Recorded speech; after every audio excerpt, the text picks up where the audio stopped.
នាព្រឹកថ្ងៃប្រហោះទី15ខែមករាឆ្នាំ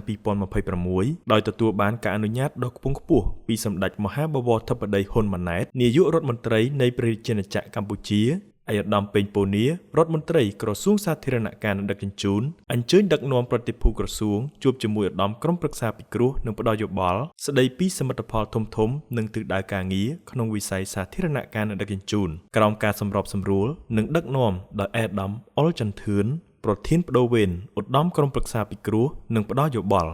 កម្មវិធីនេះក៏មានការចូលរួមពីឯកឧត្តមលោកជំទាវថ្នាក់ដឹកនាំក្រសួងសាធារណការនិងដឹកជញ្ជូនសមាជិកសមាជិកាឧត្តមក្រុមប្រឹក្សាពិគ្រោះនិងផ្ដល់យោបល់និងមន្ត្រីរាជការពាក់ព័ន្ធជាច្រើនរូបទៀត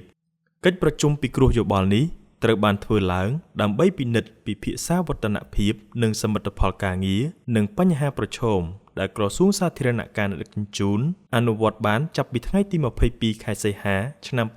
2023ដល់ថ្ងៃទី31ខែធ្នូឆ្នាំ2025ក៏ដូចជាការកំណត់ចក្ខុវិស័យនិងទិសដៅជាយុទ្ធសាស្ត្រក្នុងការអនុវត្តការងារឲ្យមានប្រសិទ្ធភាពនិងស័ក្តិសិទ្ធិភាពស្របតាមកម្មវិធីនយោបាយនិងយុទ្ធសាស្ត្របញ្ចកោណដំណាក់កាលទី1របស់រាជរដ្ឋាភិបាលក្នុងបុព្វហេតុចូលរួមអភិវឌ្ឍសេដ្ឋកិច្ចសង្គមដើម្បីឈានទៅសម្រេចបាននៅចក្ខុវិស័យកម្ពុជាឆ្នាំ2050ជាប្រទេសមានចំណូលខ្ពស់សូមបញ្ជាក់ថាឧត្តមក្រុមប្រឹក្សាពិគ្រោះនិងផ្ដល់យោបល់ត្រូវបានបង្កើតឡើងដោយព្រះរាជក្រឹត្យលេខនស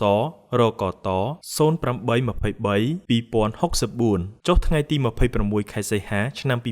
2023ដែលមានសមាជិកមកពីគណៈបកនយោបាយទាំងឡាយដែលបានចូលរួមក្នុងការបោះឆ្នោតជ្រើសតាំងតំណាងរាស្ត្រនីតិកាលទី7នៃរដ្ឋសភាព្រមទាំងគណៈបកនយោបាយផ្សេងទៀតដែលបានចុះបញ្ជីត្រឹមត្រូវតាមច្បាប់ជាធរមាននៃព្រះរាជាណាចក្រកម្ពុជាការបង្កើតឧត្តមក្រុមប្រឹក្សាពិគ្រោះនិងផ្ដល់យោបល់គឺក្នុងគោលបំណងលើកស្ទួយរបបនយោបាយប្រជាធិបតេយ្យសេរីពហុបកដើម្បីប្រមូលធាតុចូលនៃទស្សនៈពហុគំនិតជាប្រយោជន៍ដល់ការស្ថាបនាជាតិ